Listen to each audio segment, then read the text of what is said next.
Konnichiwa, my name is Logan Charles Luna, and this video is going to be about Spider-Man. More importantly, how anyone can be a hero. So, basically, modern mythology is superheroes and comic books. And most of the things that people would usually learn through, I don't know, let's say something like fairy tales, has now kind of evolved into people learning those life lessons and stories from comic books. However, comic book movies have really just taken over that whole space. And so people usually get those types of stories from the movies.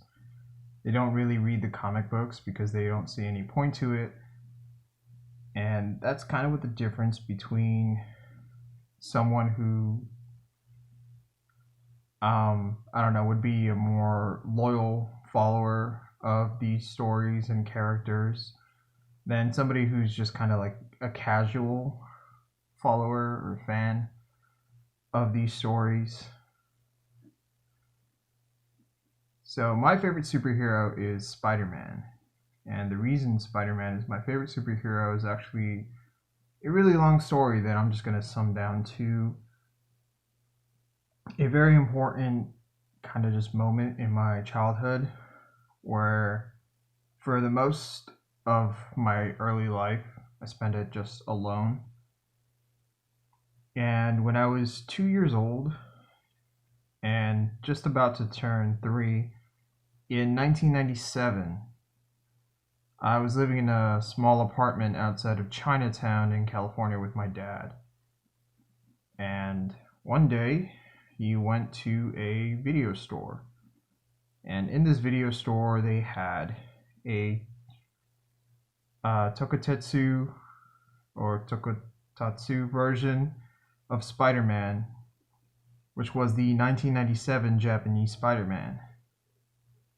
Now, my father, when he was growing up, he saw shows like Thundercats, He-Man, Transformers, and he saw the American 1970s version of live-action Spider-Man.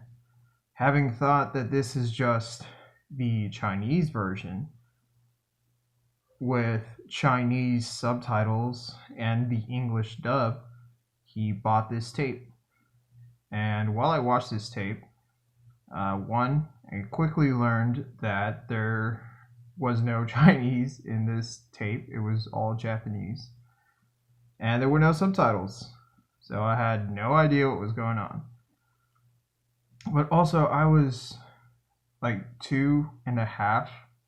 How was I going to like fully read these captions that would have been like zooming by? Anyway, I ended up really loving Spider-Man. And I ended up really loving the Tokotetsu version of Spider-Man, which is like the Power Rangers version of Spider-Man. So he had a motorcycle and a giant robot, and his catchphrase is, "I am the emissary of hell, Spider-Man." And there were many episodes where he would mow people down with a machine gun. Yeah, he wouldn't really use his arachno powers that he got from an alien. He would just, get a gun and shoot a bunch of criminals with it and monsters.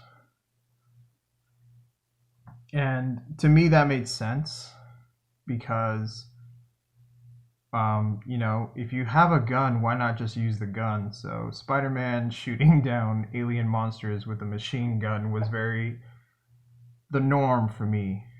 Then once I started getting into the comic book and the animated series of Spider-Man, I quickly understood that there was a huge difference between this version of Spider-Man and what would later be the Tobey Maguire version of Spider-Man. So originally, the animated series that would show up on, I think it was like Fox Kids or something, it would show up, and I think the same people that made the X-Men animated series made that one. And the Spider-Man animated series introduced me a lot of the comic book villains of Spider-Man, like the living vampire Morbius, or Morpheus, yeah, Morpheus, the Living Vampire, Venom, Kraven the Hunter, Rhino, Sandman, all those guys. And then the comic book introduced me to the themes and elements of the original Spider-Man that Stan Lee and Jack Kirby created, or was it Steve Ditko? I don't know. One of those guys and Stan Lee created Spider-Man. So after that, Spider-Man just kind of became the only superhero I really cared about. Like, I'd watch the X-Men cartoon and the Batman animated series, and I love Batman, but there were a lot of moments where, I don't know, Batman felt kind of silly. And not in the Adam West silly way, but in the way of, this guy is obviously dealing with his trauma in a bad way. Like, he could have not taken a bunch of orphans in and trained them to basically be child soldiers, but that's the choice he made. And with X-Men, X-Men, I just mainly focused on two characters. I focused on Storm, and I focused on Wolverine. Every now and then I'd pay attention with what was going on with Rogue. But other than that, the X-Men animated series and the X-Men comic kind of really wasn't as important to me as Spider-Man was. So the first actual live-action superhero movie I've ever seen was the 1989 version of Batman with Michael Keaton. And, I was a little kid, so I didn't jump onto internet forums about how Michael Keaton was the wrong choice for Batman. So for me, Michael Keaton was always Batman. And that's what happens with most people. The live action of Thor is something people will never think of, because Marvel actually did make a lot of live action shows and movies. And it wasn't just Spider-Man. There was also one for Captain America. There was one for the Punisher, played by Dolph Lundgren. And yeah, so Chris Hemsworth is Thor to everyone. Chris Evans is Captain America to everyone. Meanwhile, anyone can be Spider-Man. And the beauty of it is also that a lot of different people have been Spider-Man. And not just like actors, but the character itself. You have Peter Parker. My favorite versions of Peter Parker have always been the Tobey Maguire version, and now the version portrayed by Tom Holland. But also mainly the Tom Holland version does borrow a lot of similarities from the Miles Morales character. I don't think they did that I don't think they intentionally did that, like just copied Miles Morales' character, because there are a lot of unique qualities that are to the Marvel version of Peter Parker than the difference from the Sony version of Peter Parker. So Sony kind of fast forwarded Peter Parker's adolescence and the struggle he had with getting his powers and just sent him off to college already. And the main thing about the Spider-Man film is that Tobey Maguire wasn't originally chosen to be Spider-Man. Originally, Sony and some of the other casting producers wanted Heath Ledger to be Spider-Man. And Heath Ledger turned it down because he didn't want to do film series. And to be honest, he was more interested in being a villain than being like someone that the teenage girls would fawn over and be like, save me, Spider-Man. So in a sense, he kind of went the Joaquin Phoenix route. Well, later Joaquin Phoenix would go down the Heath Ledger route, and Heath Ledger would become the Joker. Because Heath Ledger was also offered the chance to be Batman, but he turned it down. And Christopher Nolan really did want Heath Ledger to be his Batman. But, for whatever reason, he went with the Joker. And another replacement for Tobey Maguire as Spider-Man was Jake Gyllenhaal. So there are two alternate realities where Spider-Man wasn't played by Tobey Maguire. It was Heath Ledger and or Jake Gyllenhaal. So now we just have to think about that. Would they ever make a animated or live action version where Spider-Man is portrayed by those two actors? Obviously, you can't really do Heath Ledger because he passed away, but I don't know, maybe they will, because Disney does have a track record of just using dead people's faces and putting them on a new body.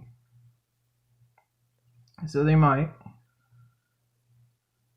More importantly, this fan art and this whole video discussion is just talking about how people idolize superheroes to an extent that it's kind of brought forth a new age for superheroes, not necessarily comic books, but superheroes. Especially now with the new show on Amazon Prime, Invincible, and with the release of the Zack Snyder director's cut of Justice League. You know, people have really just jumped aboard the superhero bandwagon one more time. And it's kind of led to this new age of superhero hype. And the one that really kind of just set this whole age off was, well, it was actually two things. The MCU being launched and them not knowing where this was going to go, but knowing that they had an end goal to make the Avengers movie. And My Hero Academia. So Kohei Horikoshi was very influenced, if you can tell, from Spider-Man. A lot of Izuku Midoriya's tendencies of him being a crybaby and a coward, and him not really being that all aggressive, come from early day Spider-Man, where Peter Parker didn't want to hurt anyone because Peter Parker felt the responsibility of his Uncle Ben's death. So now the new version of Izuku Midoriya is a darker, edgier, more Nightwing-esque version of a superhero.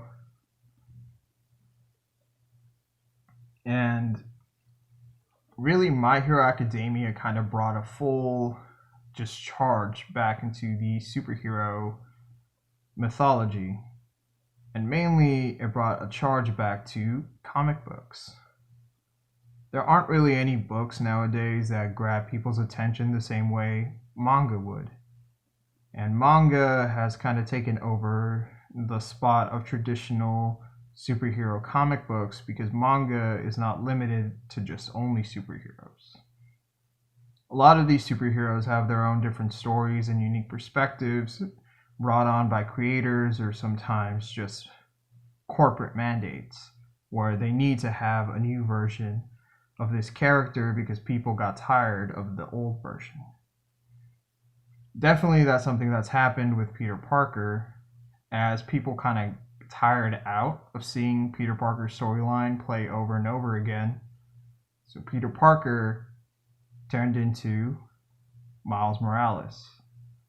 And from that point on, it could be Spider-Gwen. It could be the MCU version of Peter Parker. It could be Takuya, who is the Japanese Tokutetsu version of Peter Parker. It could be Penny Parker, who's the fun, kawaii, sweet, loving schoolgirl. Or Penny Parker, who's basically an Evangelion character, full of dread, ennui, and misery. I'm going to end the video here. If you want to see this fan art finished, go to my social media at LCLX25, both on Twitter and Instagram. If you want to support my art, please join the Patreon. It's going to be a link in the description. A bunch of different tiers. I might just redo the entire tier system, to be honest. So, watch out for that. There might be a few different things, a few different offers. I'm still gonna keep the special digital commissions and like voting on fan art and all that stuff, and request for what I draw for one of these videos. Also, Patreon end of video shoutouts.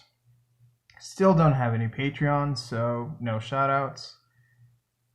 And more importantly, if you just want to see like the behind the scenes process of the manga I'm working on, because right now I'm actually working on 3 manga at the same time, and it's kind of crazy. So if you're interested in any of that, description. This has been Logan Charles Luna. This has been a video of me trying to talk about modern mythology of superheroes. Be the judge of how I did on that. And sayonara.